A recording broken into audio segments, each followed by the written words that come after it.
Hey everybody, it's Audrey. Welcome to my channel. Today I have a page for Hip Kit Club using the August 2018 kit and some cut files that I actually designed. So I am on the Hip Kit Club website and I am going to the cut files page. I have logged in. I've downloaded the cut file I wanted, and this is actually a cut file that I designed. It's called Geometric Roses. And I downloaded the files to my computer, and I am just clicking and dragging the DXF file right to my Silhouette Studio software. So once it downloaded, I just dragged it right into the program. And now I have released the path so that these images are separated, because I'm really just going to be working with the leaves. So I'm going to delete the flowers here and just work with the leaf portions. And I am using a particular piece of pattern paper that comes in the kit this month that has, it kind of looks like a quilting, well, if you're familiar with quilting, it's a log cabin quilting pattern, and it's just strips of different patterns. And I wanted to cut out, there's so many different patterns and colors, I wanted to cut out lots of leaves from these different patterns. So I am working here just with these different size leaves, and I'm trying to arrange them on my software here the way that the strips are arranged on the page. So what I'm not showing you is off to the side of my desk here, I am measuring each width of the certain colors on the pattern paper, and I'm making sure that I am lining up these shapes in the exact same spot. So I'm going to fast forward through this a little bit because it's really just me being picky with exactly where on my grid I am lining up these lines so that they are cut correctly. So I'm just cutting and pasting basically these big chunks of leaves. And you notice I have like kind of a big leaf, some medium-sized leaves, and some small leaves. And because of the length of each of the strips of color on the pattern paper, I'm going to edit these so that I'll take out a couple leaves on some of the strips and leave some leaves in other strips. And I just want to make sure that I don't want the colors to overlap, so I'm really being picky here about my size and where they are. Okay, so once I filled the page with these, here is what they look like cut out. So here's the pattern paper I was referencing, and you can see when I pull that negative piece off, I have all these nice little leaf shapes cut from most of the patterns. I didn't get all the pattern papers. Some of them were just too small, and I figured this shape was easy enough that if I wanted to trace it and cut it by hand, I could on other pattern papers. So I have my two photos. They're 3x4 sized photos, and I am just going to take some of these leaves and scatter them. This is some pictures of my kids. Every fall in October we go camping in the Adirondacks, and we rent a different cabin. And this was a beautiful weekend there, so that's why I wanted to use lots of bright, colorful leaves to kind of symbolize the colors of the fall up in the Adirondacks. I did not have a plan in mind with what I was going to do with these leaves exactly when I started out, so I just started layering them behind the photos. And I kind of like how they have this spray effect off of the photos, because my kids were playing in water, as you can see, so I kind of liked the splash of leaves, so to speak. And I just try to balance the different colors, so balance the number of blues and yellows and greens and pinks and reds. I felt the middle was a little bit empty, so I'm going to try to put a piece of pattern paper down the middle here, which I like, but I don't end up keeping it because I feel like it ends up drawing away too much from the leaf pattern. I do love this piece of chevron paper, but I just wasn't feeling the strip down the middle. And to make these photos stand out a little bit more, I am going to back them with a really dark contrasting paper. So I'm going to use black, which I don't often do. I tend to use, personally, a little bit softer colors for my mats, but I really wanted those photos to pop off the page. Now I'm going to go through, I'm working with all of the kits from the August kit this month.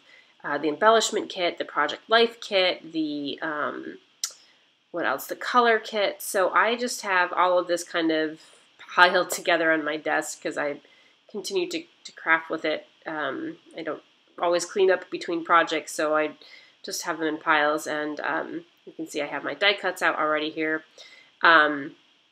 So yeah, I'm just picking through all the goodies now to see what I want to put with my leaves.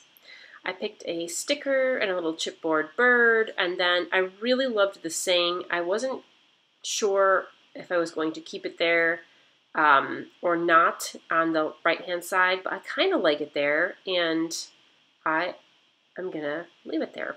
Now you can see I took off the pattern paper strips in the background as well. They were just bugging me a little bit, so instead of using the pattern paper, I decided that I was going to do some mixed media. So I'm going to take off all these leaves. I kind of have a general idea of where they're going to be anyway, and I took a picture just in case. I wanted to make sure for certain that I knew where they went. I'm going to add some gesso to the background to start, and just a light coat of white gesso, and then I will let that dry. And then I've gone back and picked out some inklings and some other mists from previous kits. This one is Miner 49er. I love it. It's a gorgeous, gorgeous gold. It leaves such a beautiful sheen. I cannot remember the name of this color. It's kind of a corally spritz, and I don't remember the name. I just wanted, again, I'm going with the fall colors, some of the yellows and the orange, and I even go back in and add a little bit of teal here. I'm not really good with remembering all these paint color names. I really have to look at the lids. If you pause my video, you could probably see what colors these are, but the gold and the teal I end up using are from the August 2018 color kit, and the orangey one there might have been from a couple months ago, maybe June, I don't know, maybe May. So I'm going to just use some watercoloring technique there, throw a couple of splatters on, a couple more of the peachy coral color, and then I'm going to go back and try to add in a little bit of the teal. I wasn't sure at first, but when I mixed it with the gold, it kind of turned a little bit greenish, and I really did like how the green looked. And this is just really, really subtle. You know what? You don't even really end up seeing a lot of this watercoloring when it's done. So a quick dry there with my heat gun, and I'm going to go back and put these leaves back on how I want them.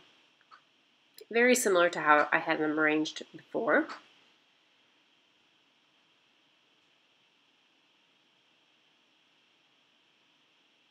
And I love this shape leaf because you can do so much with it. It's not so intricate that or detailed that it takes away from a lot of the detail of your images, but you can layer them, or I was actually considering stitching them together in a long string and then having them kind of strung across the page like a banner. But a simple shape like this, I think, allows you to do lots of different things with it. So to add a little bit more interest, I'm adding just a few stamps from the stamp set that comes in the kit this month, and it's just one little, actually I do add a couple of the other leaf shapes too. I'm using like a charcoal ink, so it's not a super dark black ink. It's more like a dark gray. And I am going to, with this other stamp, the small leaf, I'm going to kind of ghost stamp, which means I'm stamping off on a piece of scrap paper first just to take some of the ink off, because I just want a really light outline of this stamp. So I'll just use that in a few spots. And I love how that just adds a little bit more depth to the page too.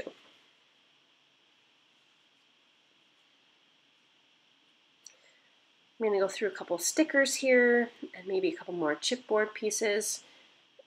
I didn't really want to over embellish, which I thought I could do very easily because there are just so many embellishments that you could add. So I'm going to leave it kind of simple here with stickers and other things. It's already getting kind of busy with all the different colored leaves and kind of the spray of leaves, so I'm not going to do too much more.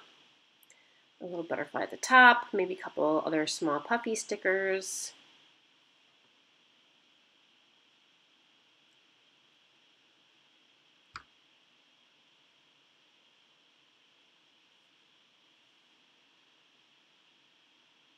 And I forgot to mention, and I don't know if I have actually done it yet.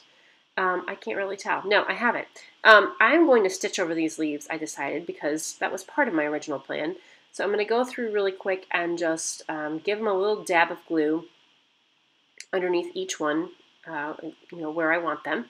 And then I'm just going to go over them with a really simple straight lined stitch. And I think I use it's kind of a moss green thread. You can't even really tell the color of the thread. It's so close to a neutral, it doesn't even look really green.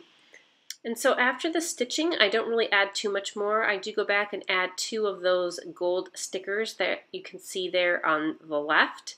And my camera stopped recording because my video died, but here is the finished page, and you can see most of it's the same except those few little gold bits, and of course the title I added and my journaling. And here are some close-up shots of that machine stitching. You can see the leaves, and I bended up the leaves a little bit just to give them a little bit of texture and depth.